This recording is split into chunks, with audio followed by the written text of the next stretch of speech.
Bună ziua, doamnelor și domnilor, prieteni ai Agora, suntem la o nouă ediție a podcastului Prepare for Future. Acest episod o să fie în engleză, așa că eu am să fac acest switch. Hello everyone, thank you for joining us for another episode of Prepare for Future. I now have one of the speakers and one of the most interesting people here at the summit. Obviously we're at the Moldova Digital Summit and I am talking to Angelos Angelou, the founder and CEO of Angelou Economics, and we have a very easy topic to discuss in a very short time, which is strategic economic development. So no pressure. No problem. We have to answer all of these questions. If you don't mind starting, because we're limited in time, so how does one approach creating a comprehensive strategic plan for economic development? Well, the first thing that we do is insist that there is an advisory committee of 20 to 25 people from academia, from the business sector, from government, and also entrepreneurially, a lot of the young people that we want to cover. They are typically the people that would advise us, direct us, and see through the strategic plan, not only for its development, but it's also its implementation. So we use this technique to implement our strategic plans after they've been written.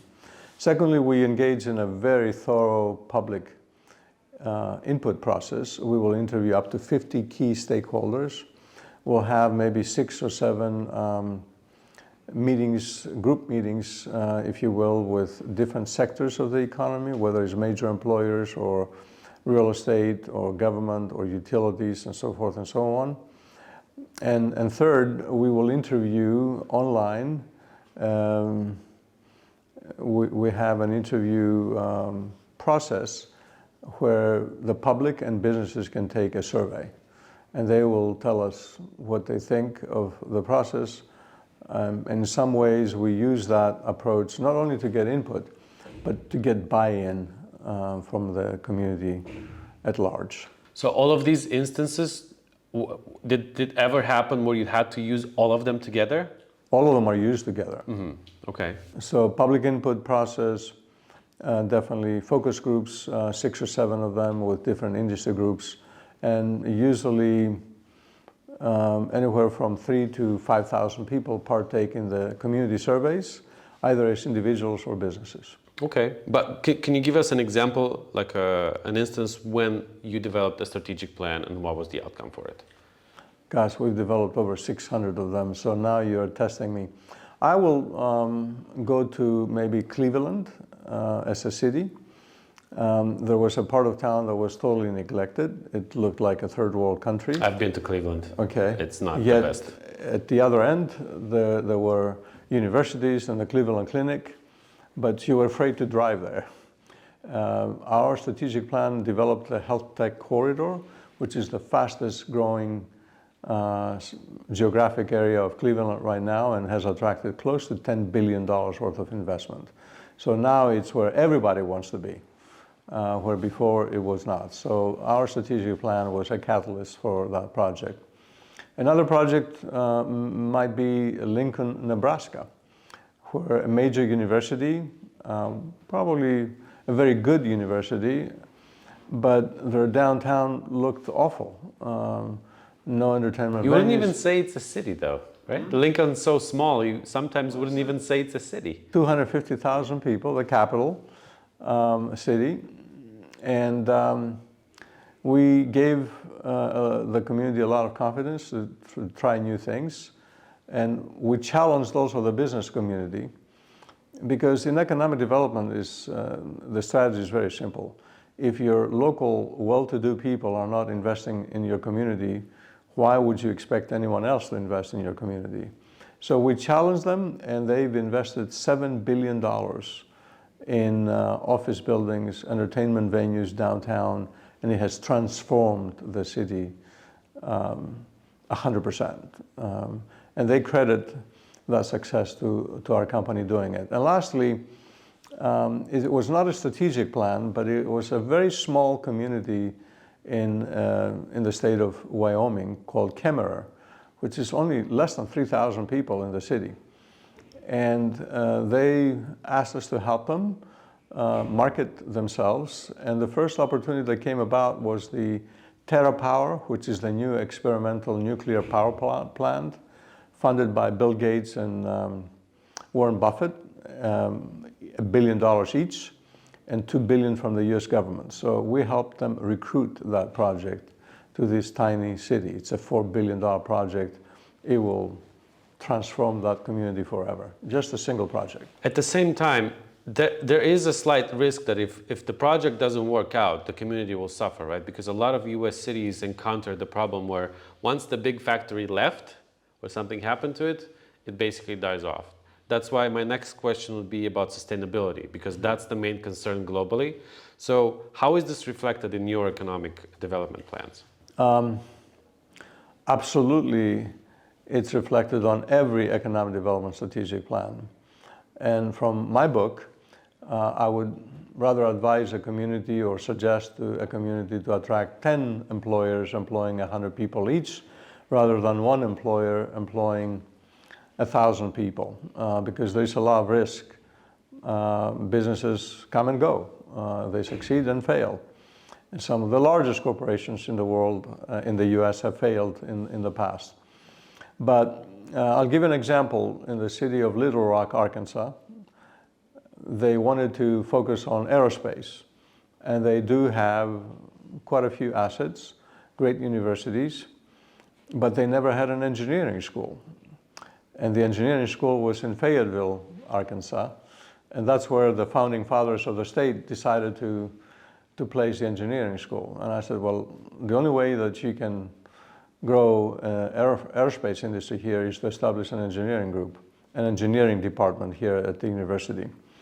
And they actually almost run us out of time because they thought we were barking up the wrong tree, thinking that, you know, we will impress anyone with this suggestion. Sure enough, I find opportunity when everyone says it cannot be done. That is where the opportunity lies. Absolutely, like because that means they have never tried. So we went to the legislature, and they thought, wow, this is the most wonderful suggestion ever done to us. We'll support it. Unfortunately, we missed the fiscal year for the government to fund it. But we went to a foundation, and they paid $6 million to establish an engineering school at the University of Arkansas. And today, you know, they are flourishing in economic development because of that school. So we're looking at sometimes infrastructure to be built in the community that will be very long-term, that would not only just attract one company, but a whole cluster, if you will. And we deemed that that was essential. And if you think about it, the decision you made with the engineering school, it's a simple one, right? Absolutely. Do you want to build rockets? Yes. Do you train engineers? No. So how about you train engineers to build rockets? Yeah. Okay. Yeah. I can give you another example. In, if you like, in North Carolina, we were dealing with an economic development strategic plan in a city that had a lot of design expertise, from furniture to jewelry to even drug design. And we thought to develop the first economic development strategic plan based on the design sector. And they are the only community in the US who would seamlessly put together a design curriculum from high school to college to university. President Bush Jr. Had been there many, many times, using it as an example of how education can strengthen the local economic development environment. And the design sector has proved then to be very, very good for them. Similar to sustainability, now that we live in an era where there's extremely rapid technological change, correct me if I'm wrong, but strategic plans are usually long-term development, very robust plans. They're quite solid. They're not bendy, you know. How do you deal with that, especially now with the AI revolution that just in 6 months has changed a lot of industries? How do you incorporate that? First and foremost, from the very beginning, we say a strategic plan should last you for about 4 or 5 years. And after that, it needs to be updated. And when we develop a strategic plan, it has to look into the future a little bit. It has to be aspirational. I never believed that whatever your assets are, that's what you're limited in doing. You need to do more than that. So it does, I guess, contain an element of the future, but not 20, 30 years from now. And not at periods of time when you have the industrial revolution, if you will, that is occurring today through chat, GPT, and augmented reality, and so forth and so on. So then we will go back and update the strategy maybe every 3 years if anything major to adjust has, for... Correct. Okay. What do you think the government should do? Because they have to plan 30, 50 years ahead. How should they adjust their plans, especially since governments move so slow? Well, the government in the US takes a different role in economic development than foreign governments do. In fact, it's the only thing that the government in the US has done is Select USA, which is the only thing that has the government's approval to promote economic development worldwide. And my company actually has had a role in establishing Select USA many, many years ago. However, local government has to be very supportive, and economic development organizations in the US, whether be it part of the Chamber of Commerce or be it part of a standalone entity, they are privately funded with maybe on occasion a limited government support. And when you're privately funded, you take care of the business of your members, who are typically business members. So it's a whole different attitude, I think, for economic development from the public sector. But they're there to support what the local chamber or an economic development organization is doing. They're there to suggest and implement public policies that will attract investment in terms of the kind of incentives that they might offer, or tax breaks, if you will. And without the public sector support, there's no public policy to support economic development. So the two have to work very closely together. Okay. For the last question, seeing what you saw in Moldova, we had a little conversation before we recorded the podcast. Off the top of your head, what should be a direction for strategic development in Moldova? Easy question, no pressure. Easy question, no pressure intended, sure.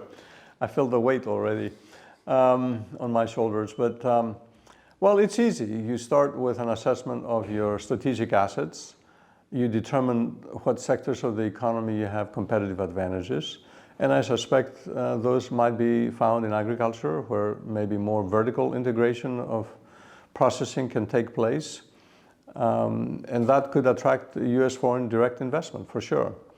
You start with the ICT sector, where it can grow and export more services, in both from the startup innovation perspective, but also from the software contract perspective, which given your labor rates here, which are extremely low, you will have immediate response from at least the US.